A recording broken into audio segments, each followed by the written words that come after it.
You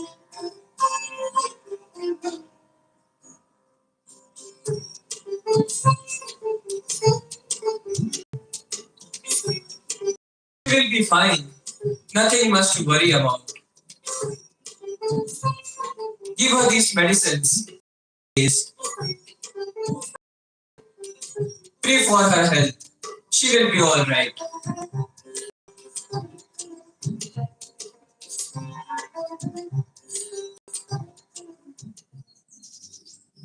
That child was considered an untouchable. Yet you personally ensured that treatment in the best hospital.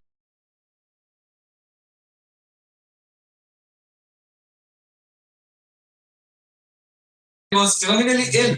You gave them a piece of stone and asked them to worship it. They believe it, so they'll believe whatever you say. Doctor, you knew there was no hope. Then why to deceive them with a God who exists? Prayer is the invocation of higher within you. It is not false hope. It gives tremendous inner strength. As for God,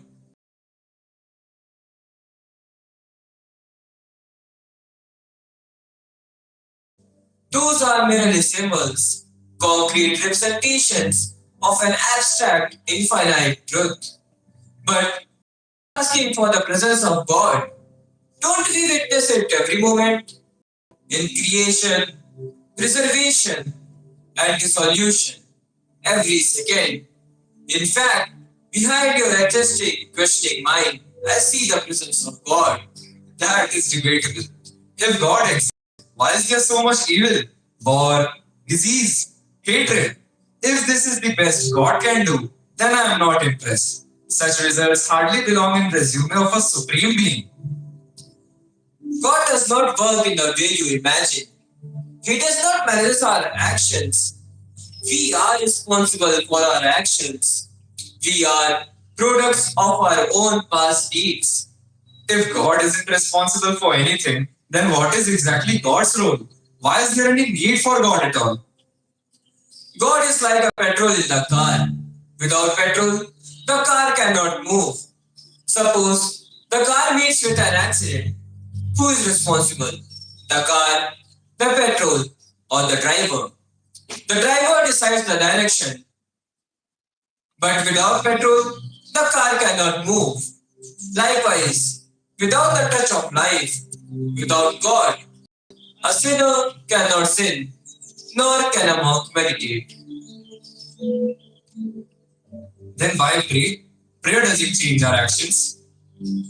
We underestimate the power of our mind. We act exactly as we think. Free will requires free spirit. Where will free will come from, my dear atheist? Prayer strengthens our identification with that free spirit. For the spirit, prayer is what a walk is for the body.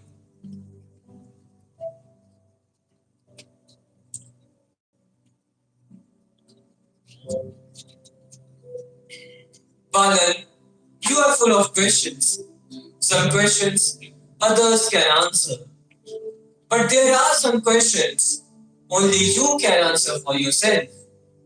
That's no longer a question. That becomes a quest. When will you begin your quest? 6 students once approached a sage seeking answers. Instead of answering them immediately, he instructed them to live a life of discipline and purpose for 1 year. After that year, they know what questions were worth asking.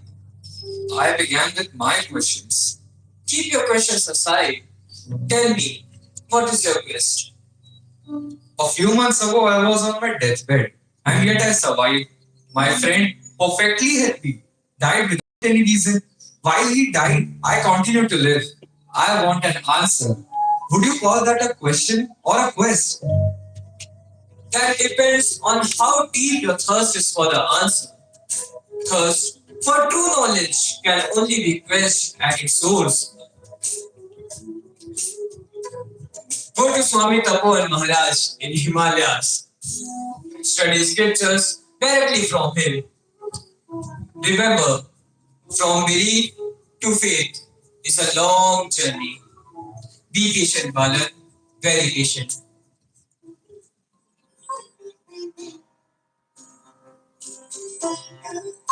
आध्यात्मिक खोज के इसी उपक्रम में ऋषिकेश में स्वामी शिवानंद जी से उनकी भेंट हुई। यहाँ उन्हें अपने प्रश्नों के संतोषजनक उत्तर तो नहीं मिले, किंतु मन में उठ रही जिज्ञासाओं एवं वैचारिक द्वंद्व की गहरी समझ मिली।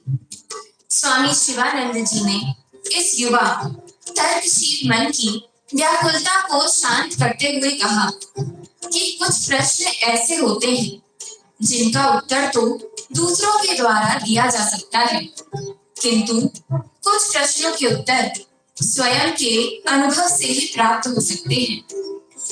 और यही वो क्षण था जिसने उनके प्रश्नों की अन्वेषणा की एक नई परिभाषा रची। स्वामी शिवानंद जी ने इस जिज्ञासु युवा पत्रकार बालकृष्ण मेनन को संन्यास की दीक्षा